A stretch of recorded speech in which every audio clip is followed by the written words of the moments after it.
Bonjour Alain, on est ici dans ton atelier, tu es sculpteur, tu peux nous raconter comment tu t'es mis à la sculpture, comment ça a commencé l'histoire?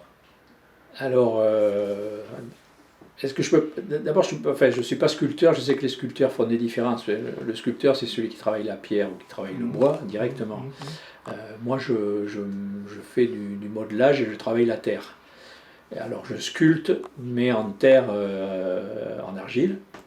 Et donc, j'ai commencé en octobre 2015 aux ateliers du Prieuré à Saint-Loubès, une association qui réunit à la fois des peintres et des sculpteurs, quoi, voilà. Et j'ai commencé là, quoi. Le principe à l'atelier, c'est on te donne de la terre et tu t'exprimes, voilà, tu prends ton morceau de terre et tu vois ce que ça donne. Ouais, liberté totale. Avec une liberté totale, voilà, oui.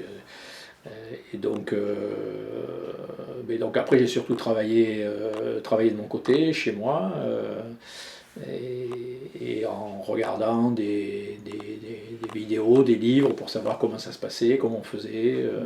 Et petit à petit, ben, c'est venu et le plaisir s'est accru. Ouais. Quel souvenir tu gardes du premier contact que tu as eu justement avec cette matière? Parce que toi au départ tu as une formation plus tournée vers le bois. Alors oui, après, enfin, avant d'être journaliste pendant 26 ans, j'ai été charpentier menuisier. Et donc manuellement, j'ai toujours travaillé de mes mains, pour mon compte personnel aussi, ou que ce soit la terre même, en travaillant mon jardin ou mon potager. Enfin voilà, j'ai toujours aimé mettre les mains dans la terre. Et donc le rapport à la terre est quelque chose qui me tenait, enfin, il y a quelque chose de chaleureux. La terre, c'est un matériau vivant, voilà, c'est ce que je retrouve.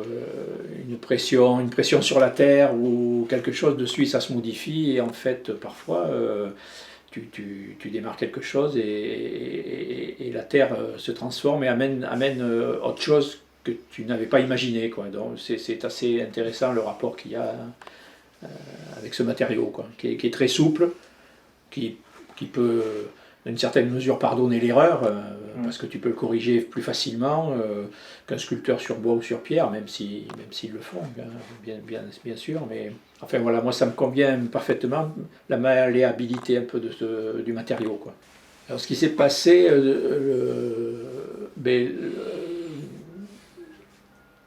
je suis parti en octobre-novembre, je suis parti sur après avoir vu un artiste sculpteur qui s'appelle Marc Petit, qui fait des choses, bon, à mes yeux, extraordinaires.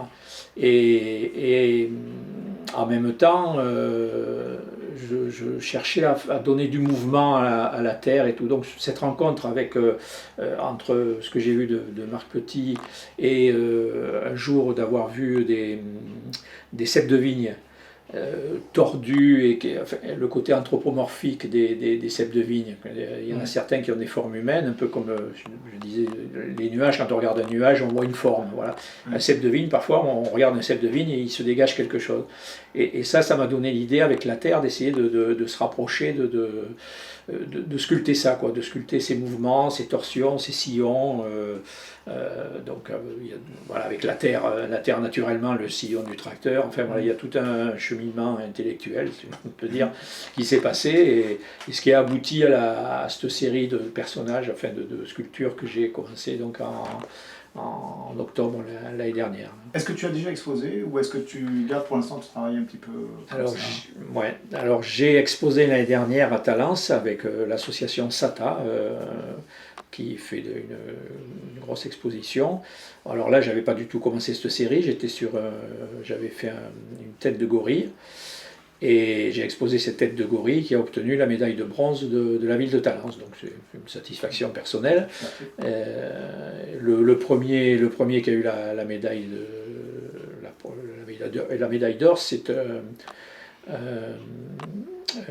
sculpteur, enfin, c'est pas un sculpteur, enfin, c'est un monsieur qui habite Fargue-Saint-Hilaire, et qui travaille avec des fourchettes, des cuillères d'autrefois et qui en fait des animaux. Voilà, c'était assez original aussi. Et il a eu le premier prix et l'autre c'est une dame de Bordeaux qui a eu le deuxième. Enfin voilà, bon, j'ai eu ma première expo, médaille de bronze, bon voilà.